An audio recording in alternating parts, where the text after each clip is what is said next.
শ্রীকৃষ্ণের শরীরের বিশেষ চিহ্নগুলি কি কি এবং সেগুলি আমাদের দেহে থাকলে কি কি হতে পারে? এ ধরনের চিহ্ন যদি একজন ব্যক্তির শরীরে থাকে তবে তিনি অবশ্যই বিশ্বের সবচেয়ে সুখী, সুস্থ এবং ধনী মানুষ হতে পারেন। এবার চলুন দেখে নিই চিহ্নগুলি কি কি। অর্ধচন্দ্র।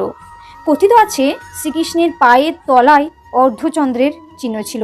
এই অর্ধচন্দ্র ভগবান শিবের মাথায় সজ্জিত। কথিত আছে যে যাদের শরীরে এই অর্ধচন্দ্র থাকে তারা কেরিয়ারের দিক থেকে চূড়ান্ত সাফল্যে পৌঁছায়।